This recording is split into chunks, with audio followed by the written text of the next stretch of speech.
तो ये हमारे एक और वेक्टर्स हो गए। सेकंड नोट कीजिएगा,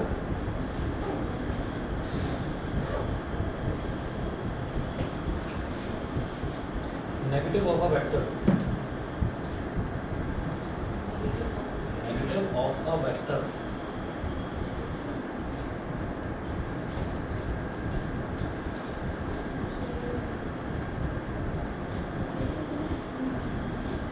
नेगेटिव ऑफ अ वेक्टर, इसमें लिखें the negative of a vector is defined as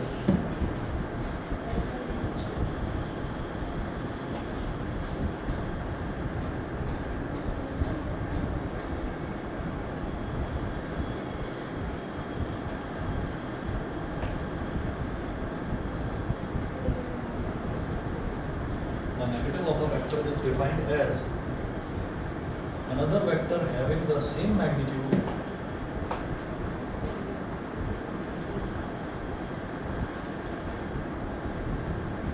another vector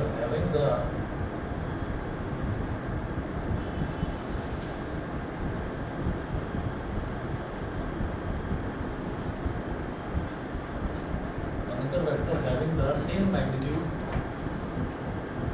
but having an opposite direction.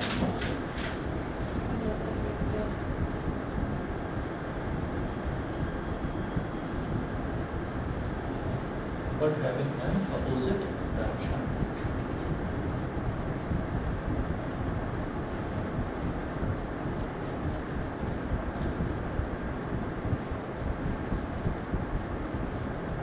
Example.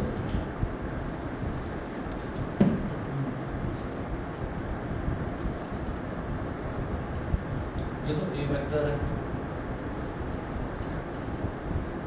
यहाँ लिखे आप B vector is equal to minus of A vector, यानी कि magnitude तो same है लेकिन दोनों की डायरेक्शन अपोजिट है।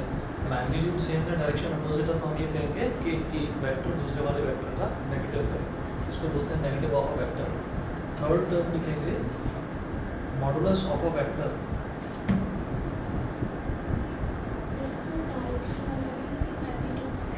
मैग्नीट्यूड सेम रहेगा, डायरेक्शन अपोजिट हो जाएगी, डायरेक्शन से ही साइन नेगेटिव आता है।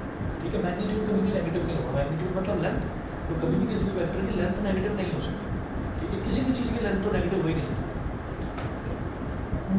थर्ड देखिएगा, थर्ड है modulus of a vector.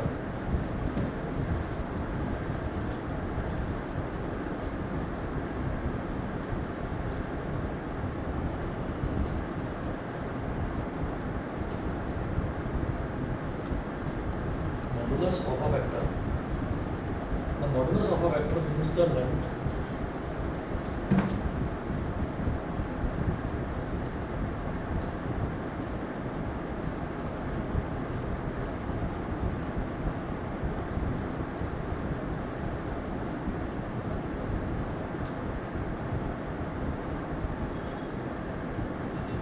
modulus of a vector means the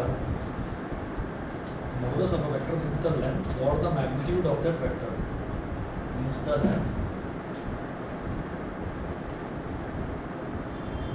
or the magnitude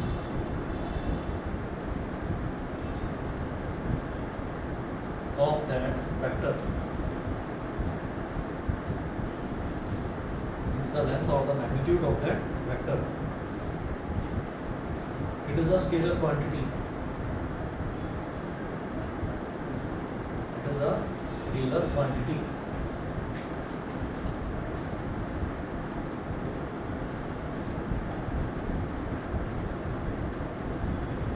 Modulus of vector A vector.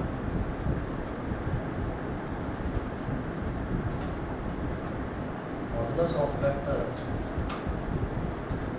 A vector, इसको लिखते कैसे हैं? ऐसे लिखेंगे ए वेक्टर का मॉडुलस, ये मॉडुलस का साइन होता है, modulus of vector A vector is equal to this, या फिर सिंपली ए लिख दीजिए, सिंपली ए लिख दीजिए। ए का मतलब क्या है, आपने उसके ऊपर एरो नहीं लगाया, आपने उसके ऊपर एरो नहीं लगाया, यानी कि आप सिर्फ उसके मैग्नीट्यूड की बात कर रहे हैं। किसी भी वेक्टर का मैग्नीट्यूड का मतलब है उसका मॉडुलस, मॉडुलस मतलब सिर्फ उसकी वैल्यू ले रहे हैं, डायरेक्शन नहीं ले रहे हैं। ठीक है, जैसे फोर्स है, फोर्स में अगर हमने